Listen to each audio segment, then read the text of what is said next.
राजकारणाच्या ठिकाणी ठेवायचंय, परंतु गोर राजगर मुळशी या जनतेने खूप मोठ्या विश्वासाने महायुतीला संधी दिलेली आहे. मग तुमचं आमचं सर्वांचं कर्तव्य आहे या भागातील समस्या सोडवणं, या भागातील नागरिकांना सुखी चांगलं जीवन जगण्यासाठी या ठिकाणी जे काय करता येईल ते सर्व करण्यासाठी आम्ही सर्वजण कटिबद्ध राहू अशा ठिकाणी. आणि मी तुमच्या बरोबर आहे. मी सांगितलं आप्पा, तुम्ही सांगितलं 29ला तू जा, तुम्हाला व्हायचं बिंदास व्हा, आम्ही तुमच्या बरोबर आहे. मी पहिलेही सांगितलंय, शेवट कोणतरी एक होणार आहे, त्याने आपण एक राहिलं पाहिजे. आपल्यात एक वाक्यता असणं महत्वाचं आहे. रुसवे फुगे चाले गेले सोडून द्यायचे. मलाही आप्पा अशी लोक भेटायला येतात ज्यांनी माझं कामच केलं नाही, उलट मला त्रास दिला.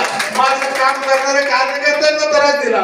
ते कार्यकर्ते मला घरून फोन करतात, भाऊ त्यांना जवळ करू नको, त्याला बाजूला देऊ. पण मी त्यांना समजून सांगतो, झाल्या गेल्या चुका आपल्याला त्यांना जवळ करायच्या, परंतु त्यात चाळण लावायची, नक्कीच चाळण लावायची. कारण की सगळे जवळ केलं तर आपल्या आणि नाश होतील. त्यापेक्षा त्यांचे चांगले काम करणारे, जे आपल्या विचाराने भविष्यकाळात चालणार आहेत आणि आपल्या महायुतीच्या माध्यमातून विकास कामं करत असताना खऱ्या अर्थाने त्यांची सामाजिक बांधिलकी आहे, अशा कार्यकर्त्यांना आपल्याला भविष्यकाळात जवळ घेणं गरजेचं आहे. आपण मी ते घेत असताना तुमच्या सर्वांना विश्वासात घेऊन आपल्याला हे काम करायचंय. आता आपण जर एका ठिकाणी गेलो, आता माझी पण अडचण झाली, काही मंडळींनी या भागात माझ्यासाठी बरेच काम केलं किंवा आमच्या मुळशीत सुद्धा काम केलं. आता त्यांच्या जवळची लोक असल्यामुळे ते चला म्हणत होते, पण मी तुमची समजून घातली आणि म्हणलं जाऊन येऊ द्या मला. अशीच भविष्यकाळात आपल्याला तुम्हाला विश्वासात घेऊन कामं करायच्यात, परंतु जनतेचा विश्वास आहे. आपला बांधिलकी विकास कामाची, आपली बांधिलकी समाजाची, आपली बांधिलकी जनतेशी, आपली बांधिलकी समाजाची ना जोडणाऱ्या प्रत्येक कार्यकर्त्याशी आहे. आता येणाऱ्या काळामध्ये आपल्याला खरं तर आता आपण आमदार म्हणून निवडून आलो, परंतु आता खरी आपली सत्व परीक्षा आहे. येणाऱ्या काळात नगर परिषद आहे, तुमची पंचायत समिती आहे आणि नंतर जिल्हा परिषद आहे, म्हणजे सर्व इलेक्शन लागोपाठ लागलेलं आहे.